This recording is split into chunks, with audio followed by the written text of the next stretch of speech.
and gentlemen, thank you for watching this edition of Unpopular Review. While you're at it, why don't you give us a follow on these beautiful social media platforms known as Facebook and Twitter at Unpopular Review. But there's another one. Give us a follow on Instagram. We got funny pictures, we got updates, and we have things where we tell you everything that's going on. So why don't you give us a follow on Instagram at unpopular.review. And now, back to the show. Xmen 1, Xmen 2, Brett Ratner. One of these does not belong. Let's find out. Come in here, Vic. Help me out. And Mr. What is his name tonight? Executive consultant or backstage? Backstage, sir. How are you? I'm doing well. I forgot to change that from last episode. I'm doing well with that. Thank you. How are you today, sir? I'm doing great. I saw 2 movies. We're going to do a doubleheader. Let's get this out of the way early. Let's tell these people stick around. We're doing 2 movies. We cannot be with you on Tuesday, but we are here on Thursday. Austin Powers Gold Member is coming up after this one, but right now it's X-Men The Last Stand. X-Men 3, The Last Stand, not shortly, but 3 years after X-Men 2. I don't know if it was set 3 years after, but it came out in 2006. And this is a movie that's kind of controversial in the X-Men as far as fans are concerned, because a lot of people were disappointed about this movie. I'm interested to see, are the two of you also disappointed when it comes to this movie? But let's go ahead and jump into synopsis. All right, let's go. Still grieving over the loss of Jean, Cyclops holds back from his role as leader in the X-Men, leaving a void in the team. Shaking the mutant world are the rumors of a cure to mutation. While some view it as a godsend, others led by Magneto view the cure with a far more nefarious light. And that was a synopsis of X-Men 3, The Last Stand. Who wants to go in first for best of, worst of? You know, the funny thing about that is, even when you did that, I felt like you were throwing shade at certain things. No, that was the first time I felt like you were actually throwing shade at something. You were like still upset at the loss of Jean Grey, Cyclops. You know, I saw that's how it opens up. It opens up with his crying. Whatever. Yeah, okay. It opens up with him crying. His final scene is with him crying. And then Magneto is pissed that there's a cure. And also it shakes up the mutant world because Hank McCoy, he sees the benefit of it. People would like it. But Magneto views it through the lens of, well, I've seen something like this before. That's essentially been Magneto's selling point in the first trilogy, the first X-Men trilogy. So let me read it again, but I'll read it. No, we don't want more tomfoolery. We don't need more tomfoolery. We're going to go right into it. We're going to go right into it. You know, the thing is, on Facebook and Instagram and Twitter and everything, I saw a little gist that said, you know, tell me who your favorite X-Men character is, and that's going to tell me a lot more about your character. My favorite X-Men character is Cyclops. He is my favorite X-Men. From the comic. See, there you go again. There's so many different mediums. You're sliding it in there, ever so subtle. But I peep what you're doing, Mister. Did you like him in the movies? I thought he was casted well. No, okay. My question was. I'm sorry, maybe you didn't hear me. My question was, did you like Cyclops in the movie? I thought he was casted well. Oh, I thought he was casted well. Okay, I got you. Yeah, I thought he was casted well. You know, and I thought his power. He can cry. I'll give you that. He can cry. He can do that. This is what I'm talking about. How do you already start off? We're 4 minutes into this, and you're already starting off with conflict. What's up, man? Look at that guy. That guy's always here, right on time. Christopher or Comey? That gave us away from the tomfoolery. Huh? No, not you, executive consultant. I was talking to Christopher Harris. I was saying, do we call you Christopher or can we call you Chris? I just wanted to know. No. There's only one Chris. That's the guy right here, the executive consultant. But ladies and gentlemen, let's go ahead and get into best of worst of. Vic, did you want to start it? C unfortunately could not make it with us tonight, but so there's no klepto. But I don't know if you wanted to money grab this or what. What do you want to do? All right, I'll get it started. I'll go first if you want. Well, I have no problem. All right. So, okay, I'll get to the scene that I did not like. All right. The thing that I didn't like was number one. Number one. The thing that I didn't like was when Mystique lost her powers. Mm-hmm. When she basically risked her life for Magneto, lost her powers, and then Magneto is just like, "I'm sorry, my dear, you're not one of us anymore." That pissed me off. Yep. Because, and here's the thing, and spoiler alert, like, I'm just gonna mention this now, right? There's gonna be future episodes where this comes up. And the fact that this happened pisses me off so much that it pisses me off again when I watch other movies. You understand? That's how much this pisses me off. So you're saying in the X-Men series, other movies in the X-Men series, you're saying? yes, Okay. yes, this is bad. This is very, very bad. If they could take this out, then other things would make sense. But this right here is very, very, very bad. This is the best way to end the series. But no. Say that last sentence all over the place with this crap. So, yeah, Mystique losing her powers, and then I understand why they did it later on. They were just like, oh, hell have all fury on a woman's score, blah blah blah, whatever, right? But yeah, Mystique losing her powers, and then Magneto just like leaving her alone. No, that doesn't make any kind of sense. It really doesn't. So that upset me. What did I like? I mean, everything else I liked. I loved seeing Frasier as Beast. Man, that was Kelsey Grammer, for those who are wondering what he's talking about. Frasier as Beast is just the best casting. Oh my god, that was so great. When I saw Frasier there, I was so happy. I remember seeing that in the first time because, like, I'm a fan of Frasier. Kelsey Grammer, okay, everybody. So I mean, I'm a big fan of Frasier, and at the time, like, the show had just ended or was still running, and then when I saw Frasier all in blue, I was like, yes, this is the perfect person. So just everything with Beast was just great. I really just loved it, and then obviously with Magneto came and brought the Golden Gate Bridge over to Alcatraz. That was just awesome, especially at that time. The CGI was just really great, even though some of it didn't make sense. But that's okay because the whole thing with Magneto building the Brotherhood and all of that, it was very cool because it was something that he did in the cartoon. And these movies, I'll mention more of that in my final thoughts. But there's a lot to like. There definitely is a lot to like. There's stuff that doesn't make sense, but there definitely is. Hey, Matt, there's really a lot to like in this movie. Now, I have a worst of. I thought you already gave your worst of. I thought that's what you started. I have another. Rogue. What is the point of Rogue? I'm mad that she gave her power away because that kills their character. You know what I'm saying?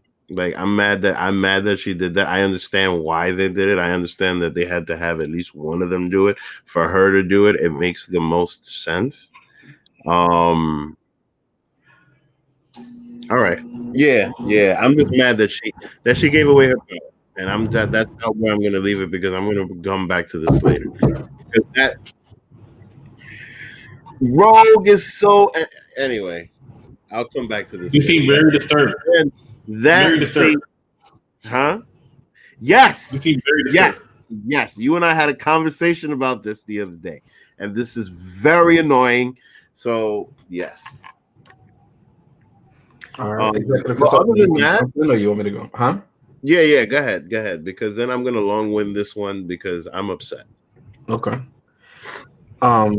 So we'll touch on that later. Executive, you want to go in next, or you want me to go? Yeah, I'll go. My first issue I had, and I somewhat, if you've really paid attention, then you pretty much know I'm going here. I was a little upset, and I understand that the actor, James Marsden, had to go shoot a movie that was worse than this movie, Superman Returns. And because of that, the irony of this whole movie. Yeah. And because of that, he could not, his schedule wasn't able to permit him from being in this movie a little longer. Because of that, they killed him in this movie. My problem is they killed him in this movie, right? He died in one of the first scenes, and I don't mind the fact that he's still grieving Phoenix. That was the love of his life. I'm fine with that. I have a heart, unlike some people, right? But you killed him, and you killed him so quickly by Phoenix, and this woman is in love with this dude. So honestly speaking, when that happened, I didn't think he was really dead. I thought he was like brain damaged, washed in the water somewhere on the other side of the island or something. The whole movie, I'm waiting for Cyclops to make a reappearance and then end scene or in movie. So I was a little upset about that. So that got me in the feels. Okay. Another scene that really bothered me in this movie, and it wasn't that many scenes that bothered me in this movie. I'm not like other people that really were picky. I don't have a problem with the fact that Storm was given more lines because she won an Oscar. And she says, hey, that's another reason why Cyclops died, in case you didn't know, because they wanted to make her leader because she's like, hey, I need more than 3 lines. I want an Oscar, right? I didn't show my behind on screen for nothing. Exactly. So that's another thing. But here's another problem. I didn't have a problem with that. But here's a scene that I didn't have a problem with. No matter how much I look at it, is never going to change. There was the bridge scene, which is actually one of my favorite scenes, and we'll talk about that in a minute. The bridge scene where after Magneto lowered the bridge and said, Charles always wanted to build bridges. Great line. So let's get that out the way. They walked, and even though they were at the end, it must have been the longest short walk I've ever seen in my life, because it turned from day to night. And that always bothers me every time I see that scene. How are they? Why? As a director, as an editor, how could you not see that is a bit of a problem? I don't care if you had to see bad CGI it looking at night when he did everything he did on that bridge. It should not have turned dark that quickly. No, they just stood there and stared at each other for 45 hours. That really bothered me. I know it can turn night quick. Everybody's gone inside a grocery store and come back out and it's dark. You're like, oh man, it got dark fast. They were outside, Chris. But I've never seen somebody take 2 steps in the dark. That was ridiculous. That bothers me every time. I try to ignore it. I try to say, hey, it's a movie, but it's too much. You're killing me, bro. I know it's a movie. I know these are mutants, all right? I know we just saw a 70-some-odd-year-old man lift the bridge. But it went dark way too fast. So I had a problem with that scene, and I still have a problem with that scene. I have a problem with the opening scene being Archangel, because why was he there? So he could come swoop in and save his father at the last minute. Like, if you look at the trailer for this movie, you'll think that he has a bigger part in this movie. Wow, was I fooled? He did absolutely. The reason for that was he was making the Dragon Ball Z movie years later. Well, he just has a habit of offending. Well, never mind. Anyway, so I had a problem with that. Those are my worst scenes. Let's go to my best scenes real quick. Just like in Xmen 2, almost any scene with Magneto is automatically a scene stealer. I don't care what he does. He can read a book in the middle of a church, and it will still be very, very entertaining. I liked, and this is going to be where James and I disagree, because I already know, we talked about this movie many times. I like the final act. I liked the scene on the island when they were trying to kill the kid, and that whole sequence was very, very, very good, very well done. I'm going to dive more into it when I get to my favorite quotes, because he has said some quotes in there that I liked. I liked how he defeated. He kept beating up Wolverine, saying, "Look, I mean, are you serious, bro? You're made of adamantium. You're made of metal. I am Magneto." Let's say, like the humans learned, why can't you? But Wolverine actually did learn. I thought that was good, and I didn't mind. Yes, James, I did not mind Phoenix trying to kill Wolverine, but Wolverine kept regenerating himself. I know it bothers Jay so much. It does not bother me that happened. What bothered me, the part that bothered me about that scene was he stabbed her in the abdomen, and she died instantly almost. And I just thought, like, you're all powerful. You're like Thanos before Thanos, because the way it was funny, because when I saw this in the theater, because obviously Vic didn't, but when I saw this in the theater, people were actually into this movie somewhat like they were Avengers, right? So after they won, and then the troops come in and they try to start shooting the cures at Phoenix, and it all stops. I remember some ghetto kids saying, because I was in Magic Johnson Theater for all the DMV people, but I remember some ghetto kids saying, "Oh shit!" And all of a sudden, it disintegrates. She turns around, and everybody gets snapped. Right? Mm-hmm. It's like, and everything's going crazy. So people running out of the building and automatically get this. She was Thanos before Thanos was Thanos. Let's just be real. And it was really, really, it really shows how much power she had, which was amazing. So I actually did like that scene. Do I like the fact she got killed so easily off of it? No, but I did appreciate the scene. But anyway, that's my best. I also like when he freed Mystique before he did what Vic said, which does bother me a little bit, but it is what it is. But the way he did it, it was funny. Once again, Magic Johnson Theater, and you didn't know what he was doing. He was just standing in the middle of it. You thought he was just going to lift it, but he just goes like this. It crushes it. It moves it off. Mm-hmm. It's just brutal. That was the boss move. It was. But go ahead, SMH. All right, so look, I'll start out with the things that I did like. I'm gonna go plus and minus. Minus for what Vic said, and I agree, and Chris I think agrees as well. It doesn't make sense that he just abandoned Mystique. She couldn't be part of the Brotherhood, obviously, or maybe she would have a lesser role, or I got to keep you hidden, because some people might have some problem with you being there. But he literally, it's. I mean, what's worse than abandonment? That's what he does to her.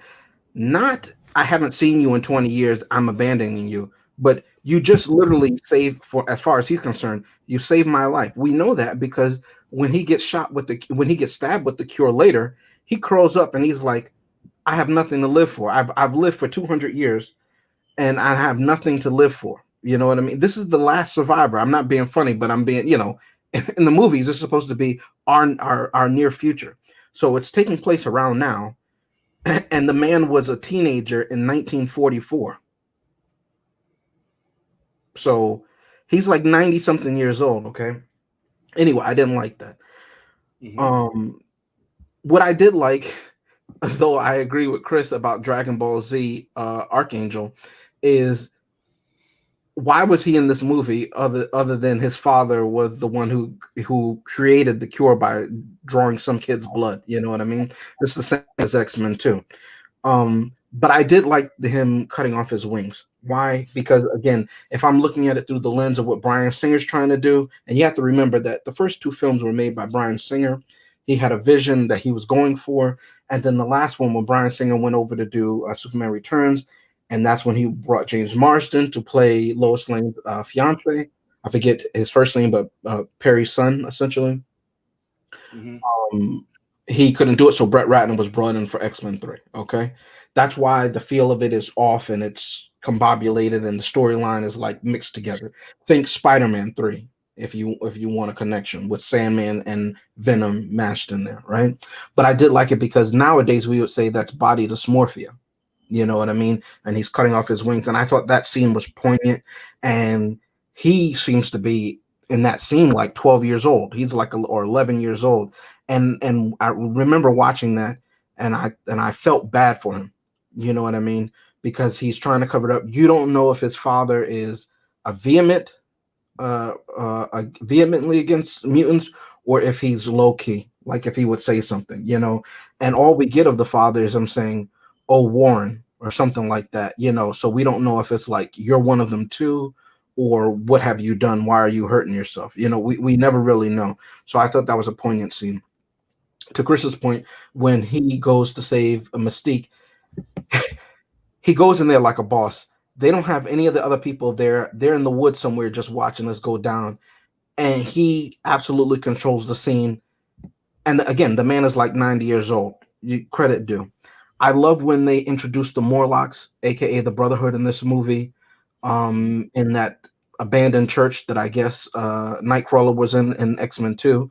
And you see all the different ones. These are the ones that I was talking about in the last X-Men episode where they couldn't hide, they couldn't pass. you know, and you see all of them look different, and some of them look very comic book accurate to the Morlocks that we see in the comic books, and if you watch the 90s cartoon, which you can see on Disney Plus. Lastly, I love the Danger Room training scene because I never thought I would see that in the movie. That was really cool to see them training in the Danger Room. With the Sentinel. Pardon? With the Sentinel. Yeah, because we never thought we would get the Sentinel. Everybody was saying, "Are we going to get the Sentinel? Are we going to?" So in a lot of ways, you got a lot of fan service in this movie because there was no such thing as a universe. So I'm not going to knock it for that because that's how they made movies back then. Really, it's only Sam Raimi, and even Sam Raimi got shafted because Avi Arad wanted to put Venom in a movie so bad. And originally it was just supposed to be Sandman. So when you watch Spider-Man 3 feels so off because he had to go back and change his story that he wanted to tell from the beginning. You know what I mean? And Sandman has been a favorite of his. So I give it some leeway on that. But lastly, I want to say the So we'll talk about that when we get to Spider-Man. But lastly, I want to say the sequence in the end after Magneto is stabbed by Beast with the cure, right?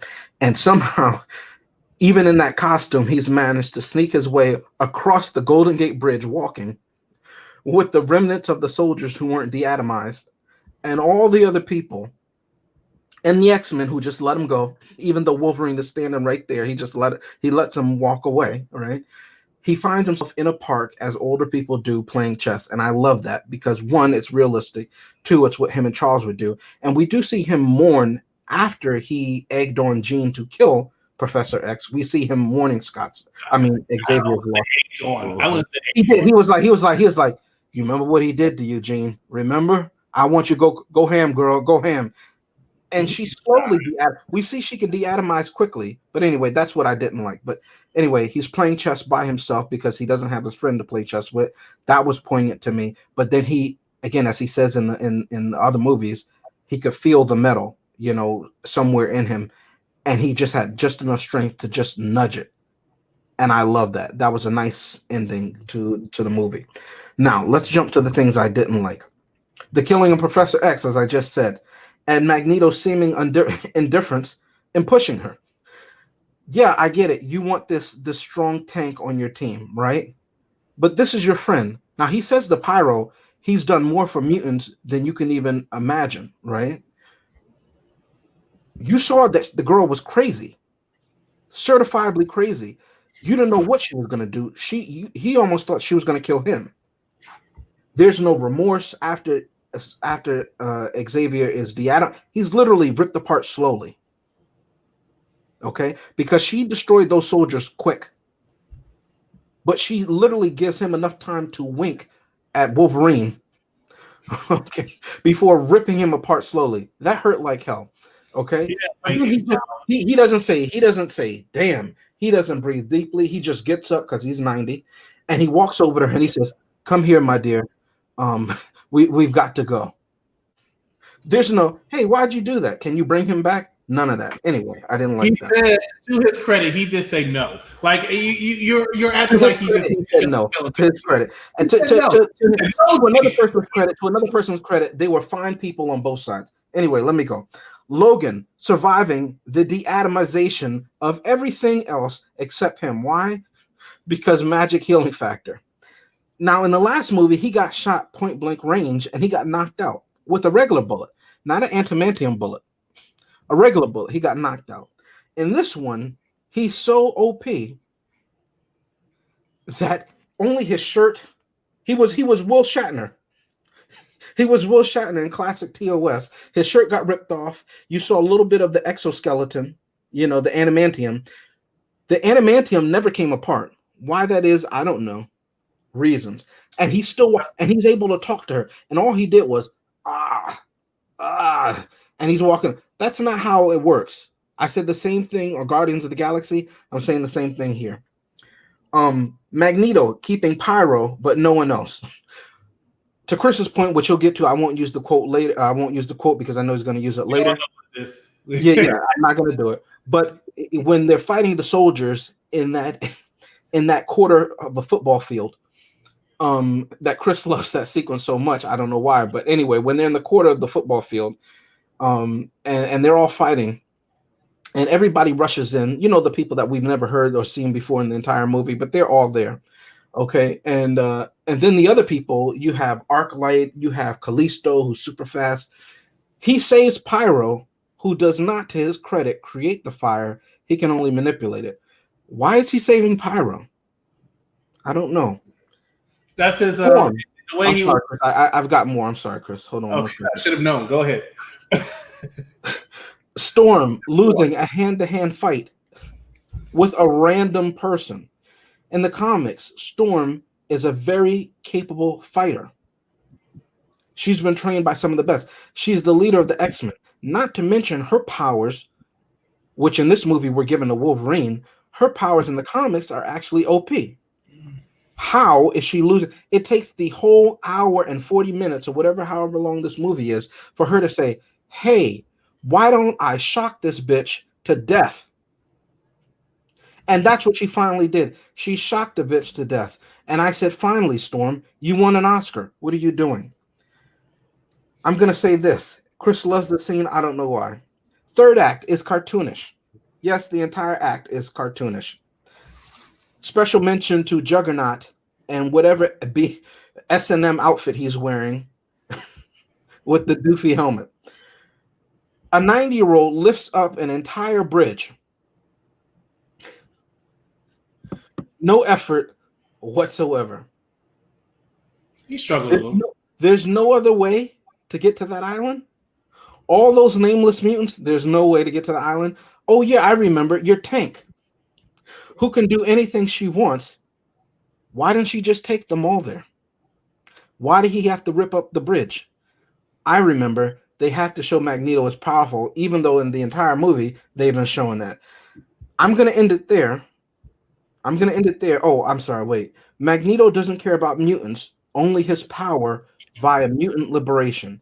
I don't like that at all. All joking aside, that is one of the biggest problems I don't like. This movie made him seem indifferent.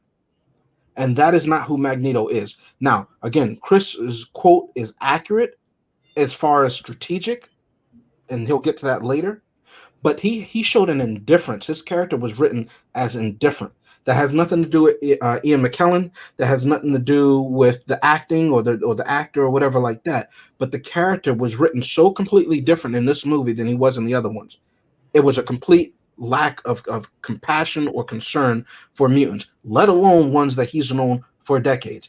And that's one thing I will give the reboot with the younger cast, that they at least showed that he did care about them. He may have been taking it to the extreme, but he did care. And I have to see that with him, especially if he's going to sacrifice them. We have to see that he cares for them.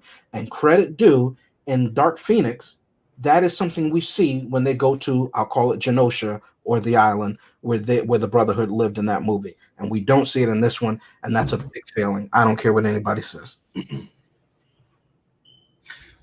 The final battle, Act 3, and the reason I think he kept saying Pyro, because he looked at everything like a chess game, mm-hmm. And Pyro is one of his rooks. Juggernaut was the other rook, and Wichita was the you wouldn't put Callisto or Arclight, considering what they do. They were knights. Okay. He was going by, and I'm going to say something, and it's going to sound kind of contradictory compared to what he did in Mystique earlier, but he was looking at the fact that, Pyro was his ace boon coon for a long time, just like Mystique. But of course, he took a bad habit because he got a new queen in Jean Grey, if you really want to think about it. So Disney had the X-Men from the beginning. It would have been so awesome. Fox really messed up the third movie, which obviously was a different director, but still, I could only imagine. And we'll talk more about that in the final thoughts. Gio, thank you for watching us. Ladies and gentlemen, you're watching Unpopular Review Entertainment Edition, talking about X-Men 3, first part of a doubleheader. Next one is going to be Austin Powers 3. We're going to come back with our quotables as well as our recasted after this commercial break. Stay with us, ladies and gentlemen. Once again, watching Unpopular Review. We'll be right back. He was just there to make sure it was a clean fight.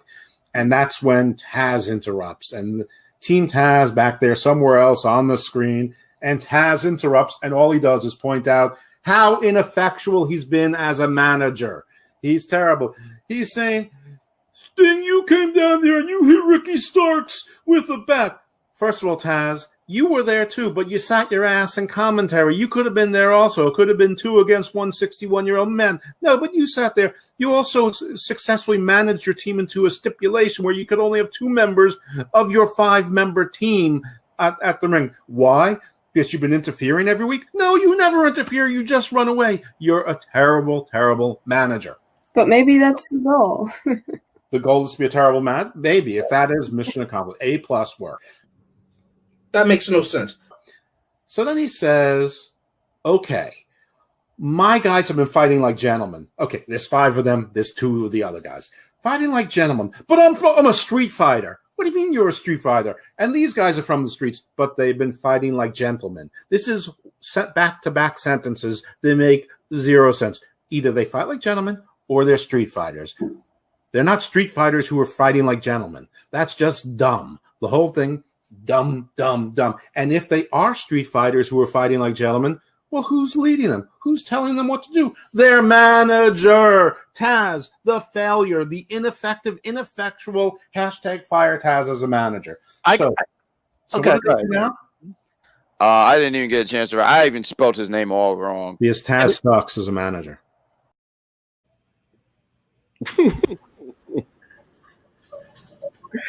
Oh man, that was insane. Welcome back.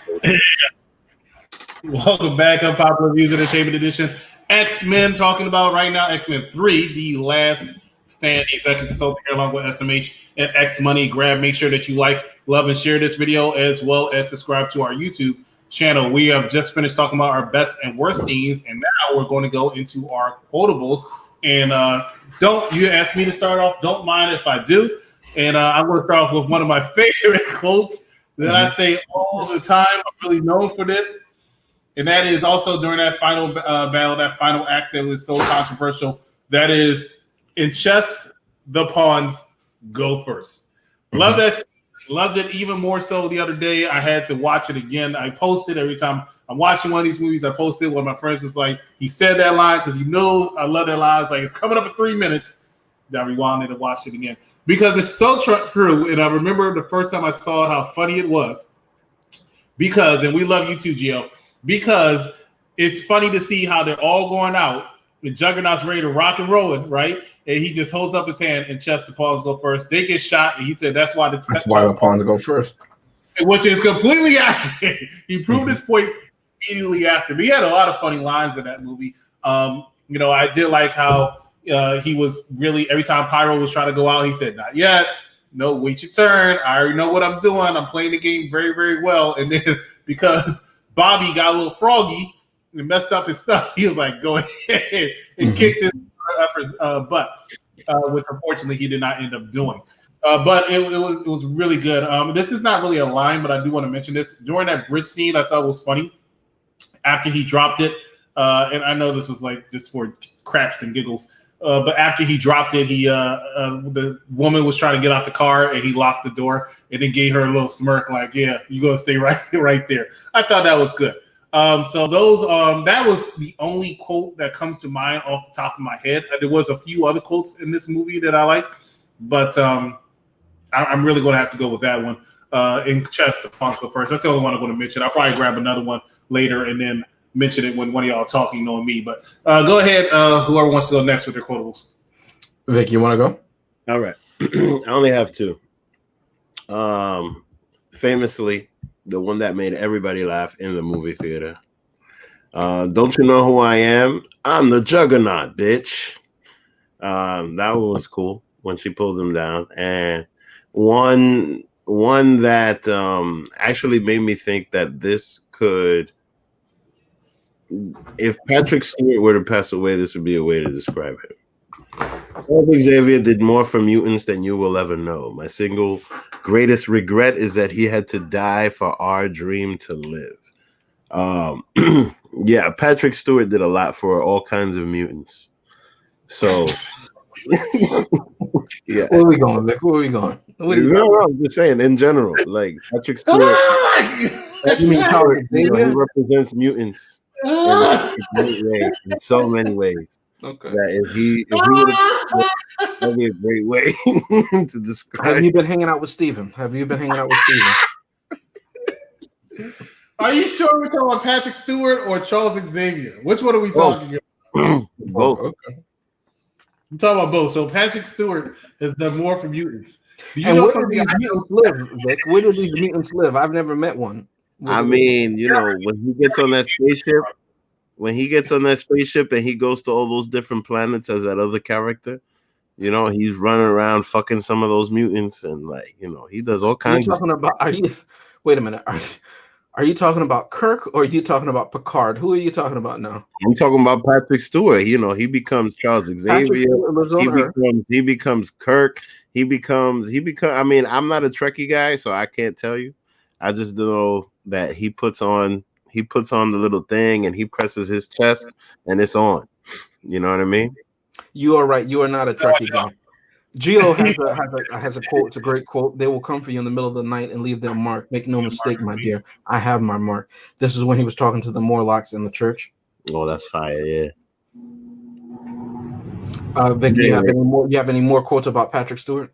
No, that's it. Okay. What about Saruman? Any Saruman quotes? Here we go. SMH, go ahead, man. Go ahead.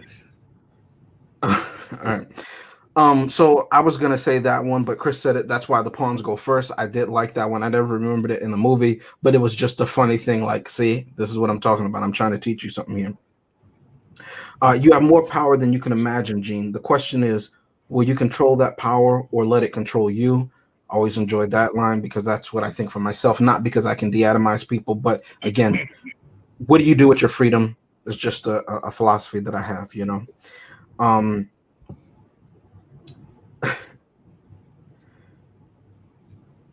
Hey, I don't think that's fair. This is Bobby and Rogue. Rogue being the character that Vic says, why are you here?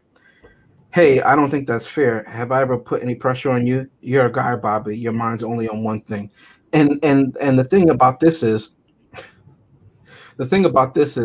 that Bobby didn't put any pressure on her. This was all in her mind.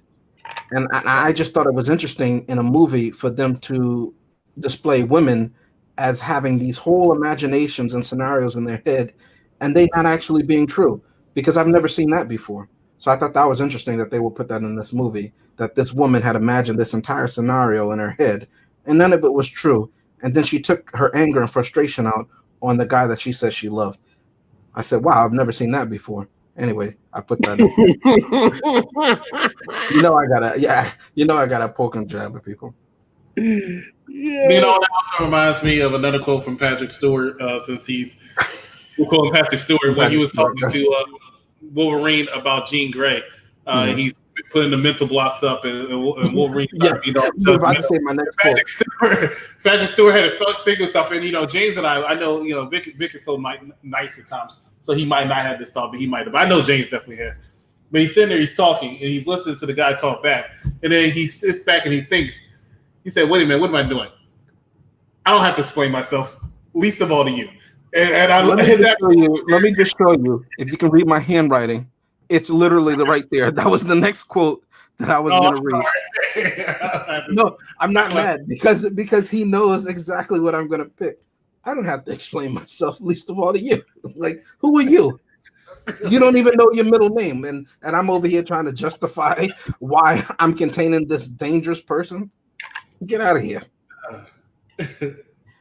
She's gonna rip me apart slowly. That's why I'm doing it, dummy. All right. So when Mystique is captured on the little transporting prison that they think is completely secure, she keeps taunting the guard, right? And she's turning into the president. Then she turns into the little girl, and the dude turns around. He goes, "Keep it up. I'm gonna spray you in the face, bitch." I just thought it was so funny because you can tell they've been driving around for hours, and he's so sick and tired of her taunting him. He's just like, "I'm gonna spray you to death if you don't leave me alone." And she's smirking about it, she's laughing about it, but it just cracked me up. The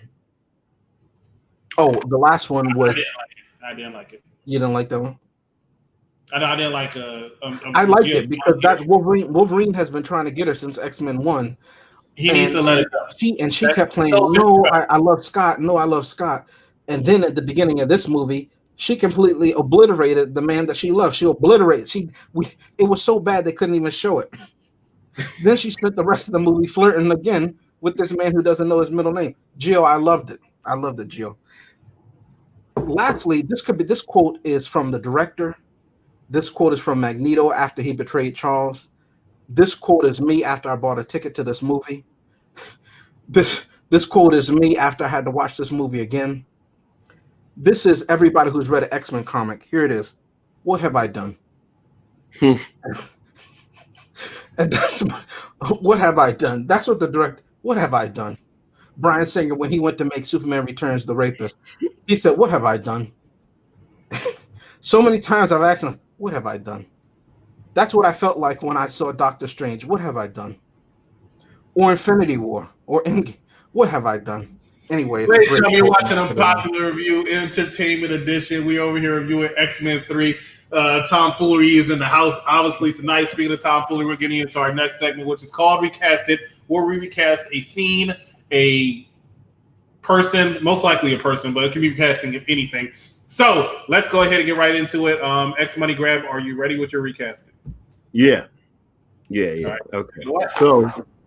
So all right. I wanted to recast it. I was going to do 3 movies. 3, Uh-huh. right?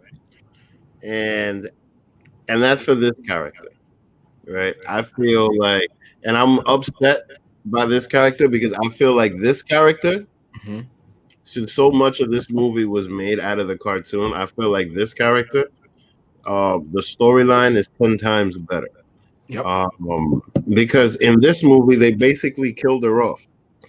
I understand the mechanics behind the fact that they had to give somebody the cure, so they give it to Rogue. Now, but the reality of the situation is that I'm upset because they wasted such a powerful character. Rogue. I mean, mind you, look. Number one, they lightened her up in the cartoon because apparently in the comic she's like has a baby with Magneto. You know what I mean? Like you know, in the cartoon, you're introduced to her as an adult, and she's already going through stuff. Like in these movies, like, you know, they pretty much just set her up there just so that she can lose her powers. That's it. I feel like they didn't do justice to the character itself, and I really wish that they would just do it over. I wish that they would have had Gambit in the movie. I wish that would have been the love interest. I wish that they would have just done it in a completely different fashion.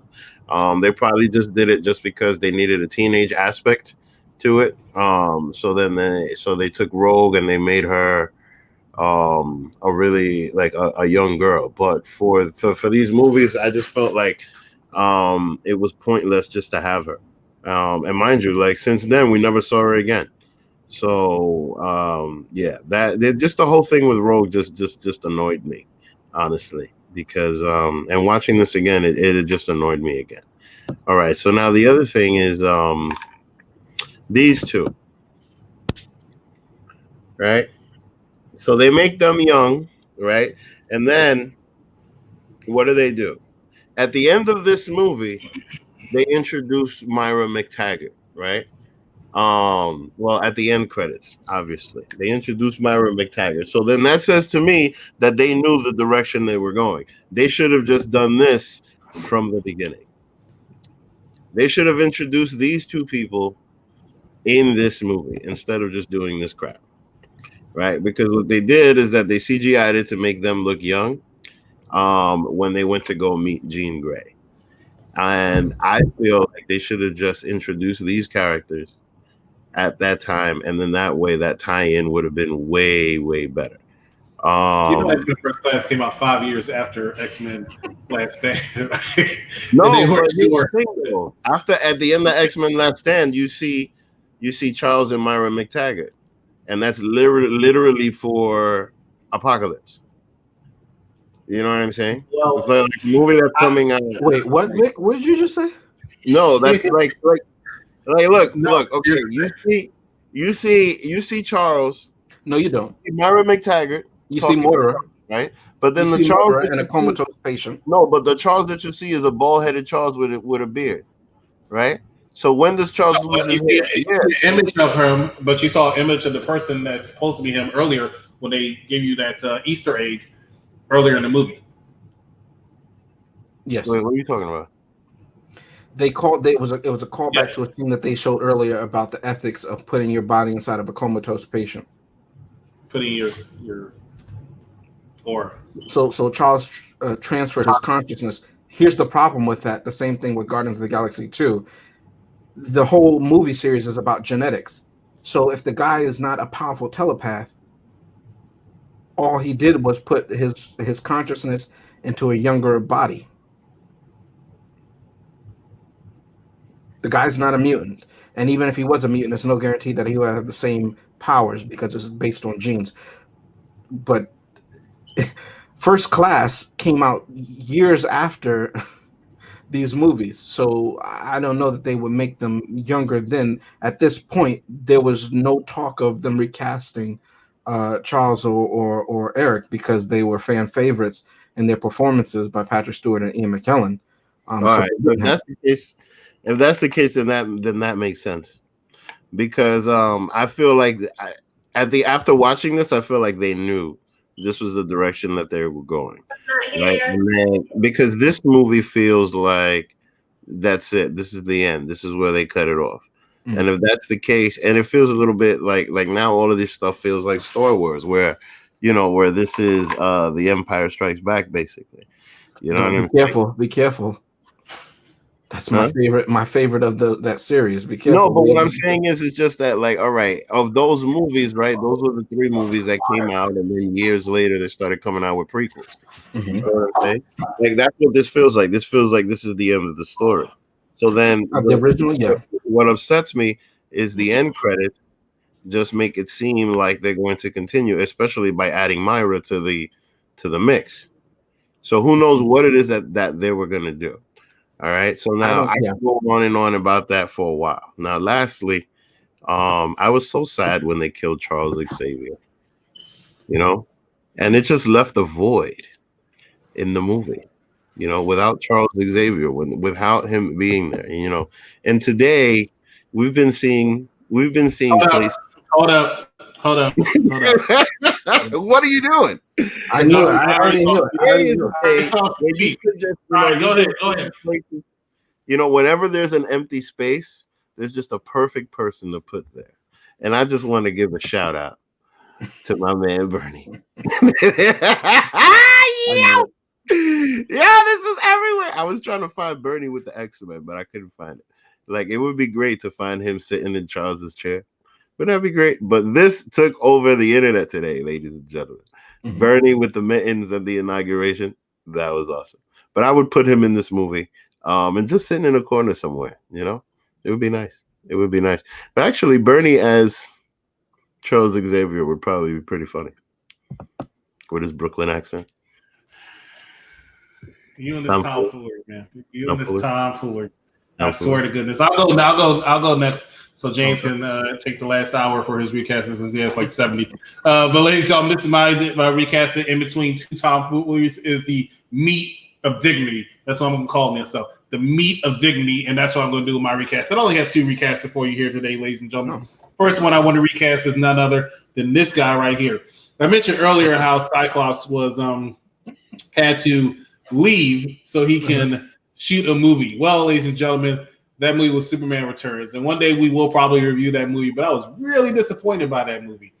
And the reason how come I is because, well, quite frankly, it was not good. And unfortunately, that means we were saddled with this guy. And he really was not a good person to do this movie. So I would have recasted him with this guy. He did the first 2, and the third one was completely different to the point where it was hardly bearable to watch. Mm-hmm.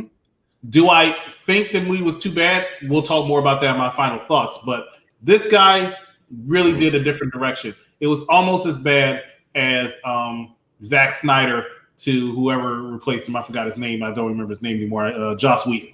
That's how bad the transition possibly will be. We'll talk more about that when the Justice League Zack Snyder edition comes out in a couple weeks. Last person I want to recast is this guy right here, and that is Juggernaut.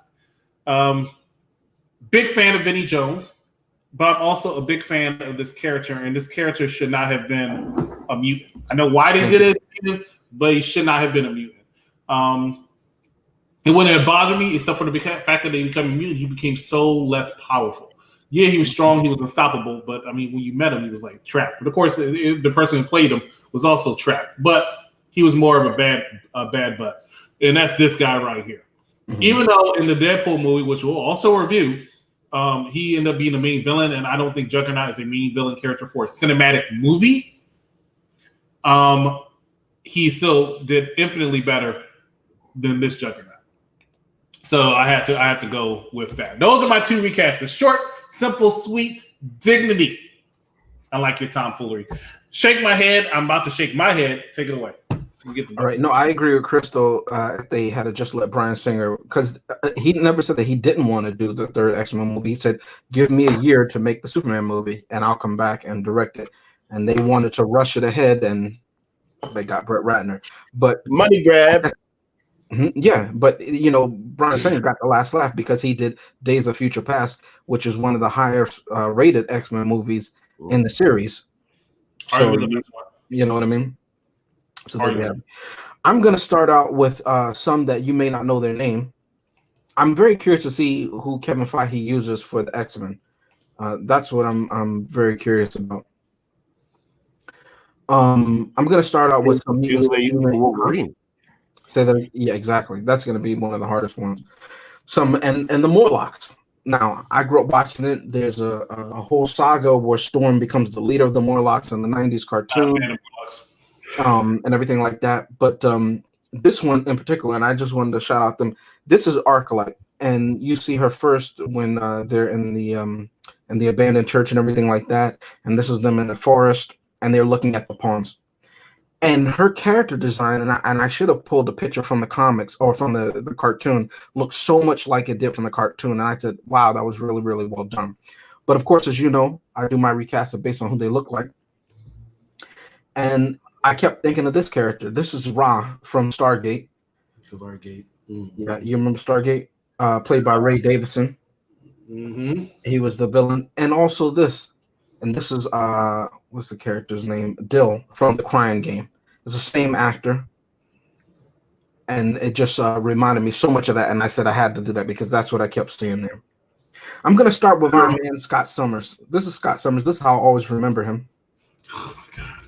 Where's the button? Behind the scenes, this was how I looked the entirety while I was in the theater watching this movie. But I thought to myself, man, who is this guy? Who does he remind me of? And it's going to be hard to see, and I'll have a clip for you in a second. But if you look closely, that's Julie London. Now, Julie London, you may not know, you younger folks, but she sang a song called Cry Me a River. And it's about you losing a loved one and you just being so sad and everything like that. And then I thought to myself, that's perfect because this is who Scott Summers was during the entirety of X-Men.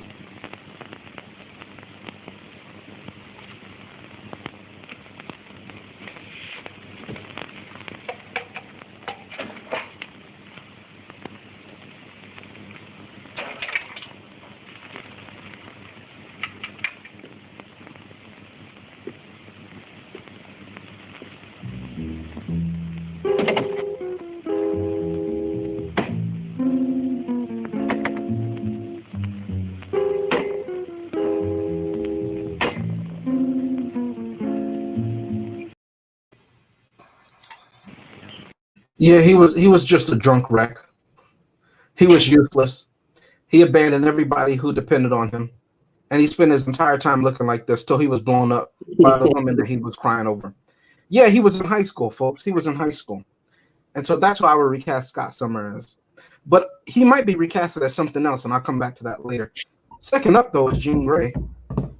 This is Jean Grey when she killed me in the movie. Yeah, the person who adopted her and showed her more love than her own parents. This is what she did to him. She blew him up. No, I'm not talking about Scott Summers. I'm talking about Professor X, but this is her. And I said, well, damn, who does she remind me of? I know I've seen him before. Oh, yeah, it's Dr. Manhattan. Because in X-Men 3, Jean Grey could do whatever she wanted. I said, how can I recast Jean Grey properly? And once again, just for those who are paying attention, this is her. Look at there. You see she has the black eyes and everything like that, and you know she's serious because the wind is blowing her hair. Dr. Manhattan. All right, no hair. But this is Dr. Manhattan, and you tell me if I'm wrong.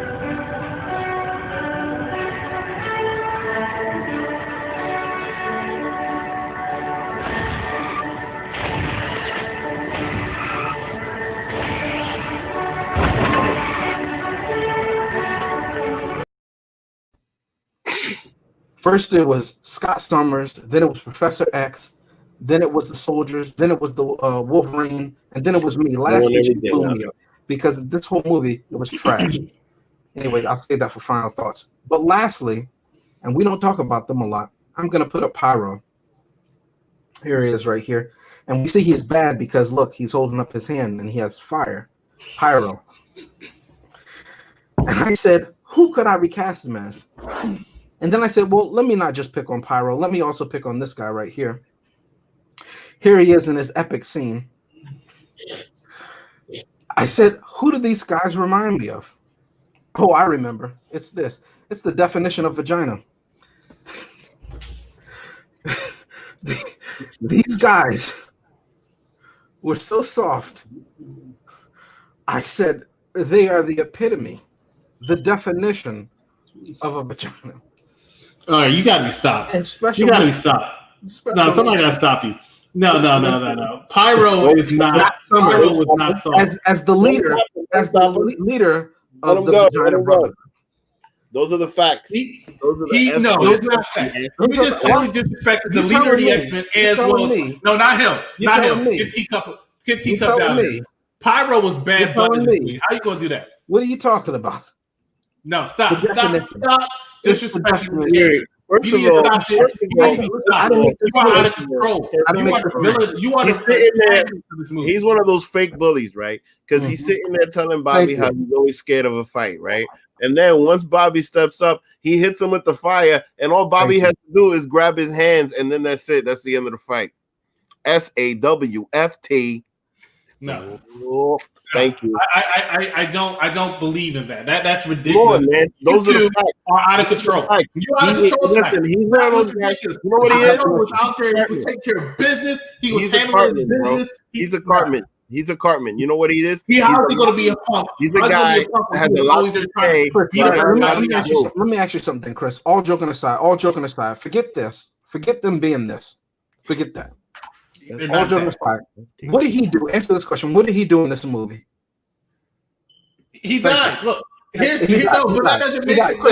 I got another question for you. What did he do? No, he is everything you just said. I'm with you, but there's no defending it. No, that's not true. That's not true because he said no to the cure. Chris, I'm 2-0. This one, he got his wrist squeezed. And then he didn't do anything. Yep. Right? He got a headbutt. I call this vagina. He got a haircut, got a headbutt. He got a headbutt by a block of ice. He got knocked out. No.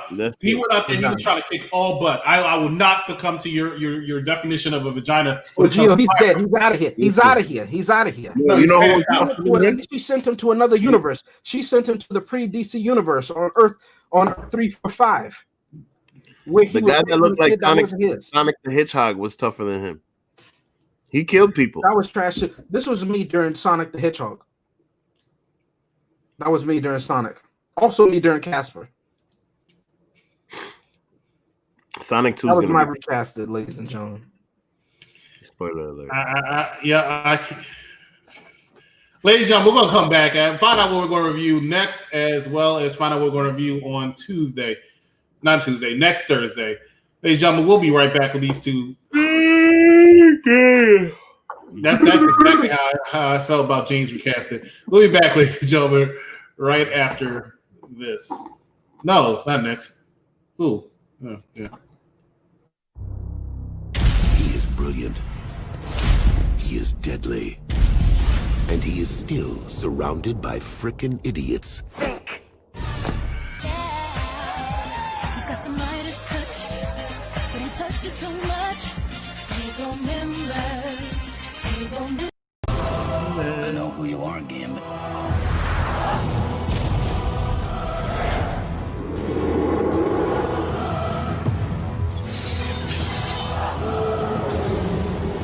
I'm coming for blood. Yeah, that one was better. Hey, go remember. Oh, hey.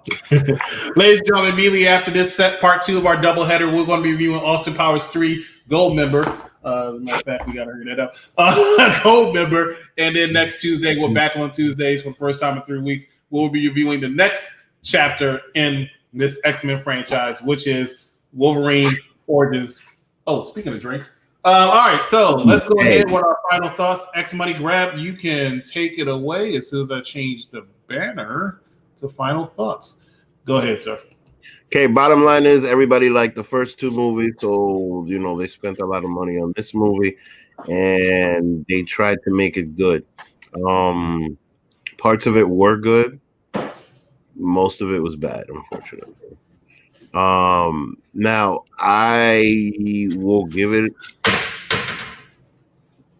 See, I don't know what to give it. You know why? And I'm gonna say this: there's a lot going on in this franchise, all over the place. There's a lot of good quotes in this movie, but one of the reasons why I got upset is because it deviates from a lot of the other movies, and this is why a lot of things don't make sense.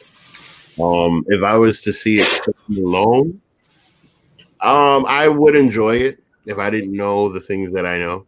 You know what I mean? But a lot of the things that just upset me were things that just connected it to other things, like the cartoon and the other movies that are coming. So that's the reason why I got upset. But it didn't take away from the fact that I did enjoy the movie. So I'll still give it a thumbs up. The most liberal man in movie reviews. All right, Gio says, there's rumors of Storm being played by Beyonce or Rihanna in MCU. What do you think? Well, stay tuned for the next episode of Gold Member. You'll find out what I think of Beyonce. But just thinking about it, I think Rihanna would actually be pretty good as an actor in general. I don't know as Storm in general, but it depends on what age and what everything that they're going through. Final thoughts for this movie. This movie was a complete cluster. It was so comic bookish that it wasn't even funny, and it goes completely off the tone of what the first 2 were. And it's one thing that I cannot stand if they set up something and then they just somebody's reading a comment and then they just go off kilter. It makes no sense to me, and it bugs me to know. When Chris brought it up earlier, we have Man of Steel, we have Batman v Superman, and then you have Justice League starring Joss Whedon, right? The tone of that movie was so off, and the movie was so awful that I've literally only watched it 2 times. The first time when it came out, and then when we reviewed it on the show. And I'm so mad. If it wasn't for the fact that I have a Zack Snyder version coming out, I would be so pissed, because whether you like it or not, I want to see one person's vision, one person's hand in the cookie jar. This movie was all over the place. You had genetics that suddenly didn't matter. You had 9-year-old men who could do everything. You had people with relationships who didn't give a damn anymore. And because of this, we have Superman Returns. I'm mad at everything. It's a thumbs down for me. I should have known. Just thumbs down. You had to know. All right, thumbs down. All right, let's go to the man known as the executive consultant. All right, ladies and gentlemen, we'll begin with the fact of the matter is this movie got a 6.7 out of 10 on IMDb.com, the lowest rated X-Men movie thus far. It made $460 million worldwide. 234 of that came from the United States. $210 million is how much this movie costs. Now, let's go with some of the bad. The bad is it was a deviation from the first two. The first two ran pretty smoothly. This one seemed like they were just throwing all of it together, and it should have been story told. The Dark Phoenix saga is one of the most important stories told ever in X-Men, comics or television, and it should have been treated a little bit better. Did they overpower Dark Phoenix? Possibly. Did they not give her enough power? Possibly. But was she interesting? It wasn't as centered around her as it should have been. It was more centered around where will we or will we not take the cure, to add a different element to try to make it a little bit more emotionally involved. Let's kill some people because they have other movies to make, or because we don't want them to monopolize anything, or because we have somebody here who just won an Oscar and she needs more screen time, she needs more lines, she needs a haircut. You know, stuff like that. That's a problem. Didn't flow properly at times. That's a problem. Magneto and Mystique seemed really close before we saw what they did in the prequels. Just to be dumped like that? That's a problem for me. The good of this movie is it's still very well casted. I saw a lot of characters that I like. Some of the characters didn't do as much as they should have, but it's harder to do it there. But at the end of the day, just like I always say, did I go into this movie and did I enjoy it? The answer is yes. I went into this movie and I enjoyed it. Was it as good as the first two? Definitely wasn't as good as the second, but I still definitely enjoyed it. Because of that, it will get a thumbs up from me, ladies and gentlemen. This movie was decent, worth to watch, decent follow-up for the franchise, even though it was not as good. It did not flow as well as the first two. I am completely happy with that. Let's go and catch up on the comments. Let's see. You guys are deep. Love it. God, you guys need even more reviews so bad. We do all right. There's rumors of Stormy. You already read that. They are both hot. Beyonce and Rihanna are both hot, and you are gay. Hey, you appreciate the fact that you see two good-looking women. I used to not even like Rihanna being attractive. This is recently I found her attractive. I don't know why. Let's see what else we got here. You didn't find it wasn't until the last 3 years or so, possibly until her work video, that I never thought Rihanna was that attractive. And I think Beyonce's slightly overrated too. I really do. I'm gonna let all my friends know. Just make sure that you subscribe and make sure you try to get them to subscribe. Wasting money because the director completely destroyed X-Men 3, but Holly still got more action, but it's like love by relationship. Do the two of you have anything else to say before we get into the second part of our double header threequel trilogy movie? Yes. I found it interesting that Wolverine could survive deatomization, but couldn't survive a psychic attack from Professor X. That weakened him so much that he began to age. I thought that was hilarious. That happened in a movie called Logan, which is good. This happened in this movie, which is bad. By the way, did you know that another part 3 that Brett Ratner did was Rush Hour 3? That was trash. How do you end on tomfoolery? Just watch an episode. No, I mean everything I say. I mean everything I say.